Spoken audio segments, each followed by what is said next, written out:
Hello and welcome back to your February 2025 real estate update for Chino, Chino Hills, and San Bernardino County. Hi, I'm your host Thomas Ryan with Thomas Ryan Real Estate. I am a Southern California real estate agent based in Chino, California, with a reach and a pulse on all 5 Southern California counties. Today we have for you what I hope you will find as a very insightful video based on the previous month's market activities. In these monthly market updates, we will bring you statistics, insights, as well as my personal perspective on what's going on in the market, with the ultimate goal of keeping you well informed about our local real estate market. As always, we will hear from loan officer Benny Rabishin, and he will bring to us a report on mortgage rate trends, as well as what we can expect for the future of mortgage rates in 2025. After watching this video, should you have any additional questions about the real estate market, your specific property, or if you have aspirations of buying or selling a home in 2025, always feel free to reach out to me directly. I can be reached at 909-334-2049, or you can find me on all the social media sites. Just search Thomas Ryan Real Estate.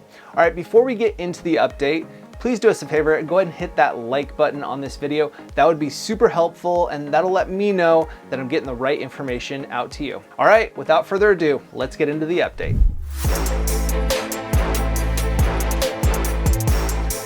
Let's get right into it. As you may have heard, the inventory of available homes on the market in our area is on the rise. Let's see at what pace in Chino, Chino Hills, and San Bernardino County. Take a look at these increases on a year-over-year basis. In Chino Hills, we saw an 11% increase in active homes on the market from February of last year to February of 2025. San Bernardino County saw a 27% increase, and Chino saw an astounding 55% increase. What this tells us is that the inventory increase appears to be sticking around. And what this means for buyers is options. Options for homes which buyers have been waiting for months, if not years. So if you've considered entering the real estate market as a buyer, now could be a good time to do so. And what this means for sellers is competition. And competition means you need to prepare and price your home appropriately.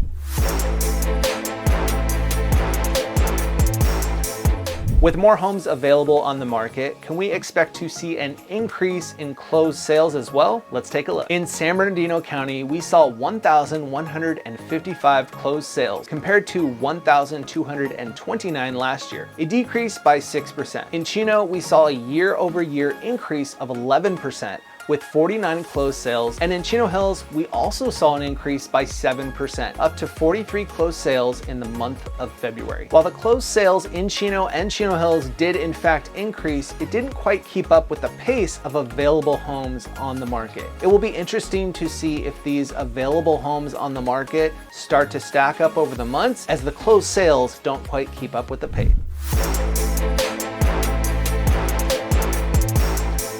Speaking of the pace of sales, let's take a look at the median days on market for the month of February in Chino, Chino Hills, and San Bernardino County. As you might expect, San Bernardino County shows an increase in the median days on market up to 28 days, while Chino and Chino Hills saw decreases in the median days on market, with Chino at just 15 days and Chino Hills at just 11. While we did see an increase in median days on market in San Bernardino County, all sectors still remain under 30 days on market, which is a pretty quick pace, with Chino and Chino Hills showing a very quick pace, with the median home going under contract in 2 weeks or less.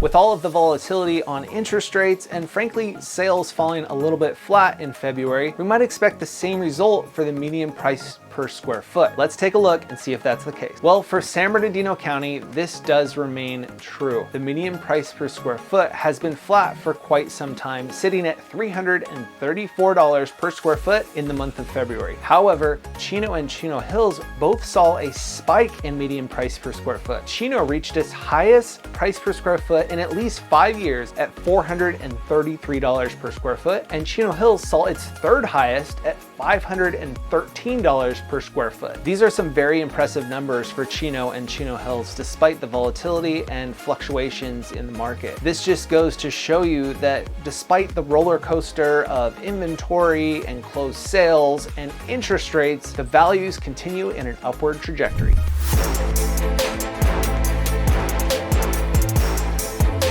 Speaking of the upward trend, let's go ahead and take a look at the median sale price as compared to the past 2 years for Chino, Chino Hills, and San Bernardino County. While Chino Hills saw a nominal drop off from February of last year, it did recover from a few down months with a median sale price of $945,000. Chino increased year over year, settling at a median sale price for the month of February at $759,000, a 2.5% increase from last year. San Bernardino County astonishingly saw a 7% increase from last year with a median sale price of $535,000. As you can see, over a long period of time, we have continued to say that values continue in an upward direction. While it is at a slower pace based upon the volatility of interest rates in 2025, the majority of experts are suggesting that we will see modest appreciation of around 2.5% to 5% in 2025. So if you have been waiting on the sideline for a market crash like in 2008, or even some slight relief in home values, unfortunately, we don't expect to see that, at least in our market, anytime soon. On the bright side, there may be some help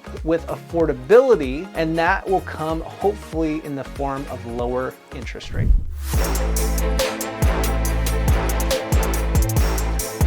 Okay, there's been lots of talk about it in the last few weeks, and fortunately in a positive way. We're talking about mortgage rates, and to give us even more insights on what's going on with mortgage rates today, let's welcome in Benny Rabishin. Take it away, Benny. Well, this month I do have some positive news to pass to you guys about interest rates. I want to touch on, kind of roughly where interest rates are right now, talk about this momentum that we've had, some reasoning behind that, and what I believe will happen in the coming weeks as we lead up to the next monthly update that Thomas does every month for you. So listen, we've seen a good momentum the last 2 to 3 weeks of interest rates ticking down. We were roughly in the low 7s, and I would say on average we're in the low 6s right now. So I would say we're about 0.25% to about 0.37% lower in interest rate. Now, for many, that could move the needle enough to get them into a price point that they want, get them a payment that they were budgeting for.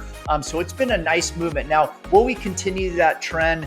We shall see. There's a couple factors that we're watching right now. Many believe that we're seeing this improvement to interest rates a lot because of this new administration and coming in. And now listen, this is not taking any political side. I'm just telling you fact that, they have come in, this whole Doge, entity that they've created, and really just kind of going in and looking where excess spending is happening within the US government and cutting that off. Now, again, I'm not getting political on this, but if there is some fat to be cut, right? Some areas where we can reduce some of our spending to essentially improve our balance sheet for the US government, that in return is going to have a positive effect on US treasuries, which I believe we're having right now. So is it directly correlated to that? Too hard to say because it's too new, but many believe that it is. So we shall see what happens and if that momentum continues moving forward. Now, there are some other things with this new administration they're talking about that could have a negative impact on interest rates, and those are tariffs. It's too new to tell that right now. So there are still a lot of volatility and things that could definitely help rates. Conversely, too, some things that could potentially hurt rates. So I think more often than not, we are seeing this trend downward with interest rates, which is awesome. So as we move on, to the coming months and get into the spring buying season, I believe it's going to bring a lot more buyers off the fence and people back into that buyer's mode. Now that, psychologically, we know that rates are in the 6s. I'm just seeing on my end a lot more activity, people getting excited, people succumbing to the fact that they know where interest rates are and it is what it is. And we're not going to see a big drop in rates probably in 2025. How can I get into real estate? So we'll see how things pan out, but just wanted to pass you that good news. Thomas, I'll pass it back to you. Thanks so much, Benny, for that great update. It sounds like we're getting a little bit of relief on mortgage rates. Now, if you wonder what it would take for you to qualify for a mortgage, or you wonder how much you qualify for, let's go ahead and get you in touch with Benny. Reach out to me directly and I will make that happen. We truly hope that you found the information in this video to be helpful. And if it was, please be sure to hit the like button and consider subscribing to the Thomas Ryan Real Estate YouTube channel, or follow me over on Instagram at Thomas Ryan Real Estate. Both of these are completely free to do, and it helps me get the information out to you and others. And again, always feel free to reach out to me directly with any additional questions you may have. I can be reached at 909-334-2049, or if you feel comfortable, go ahead and leave a comment down below with your question, because we can help not only you, but maybe someone else with a similar question. All right, until next month, have a good day. Bye.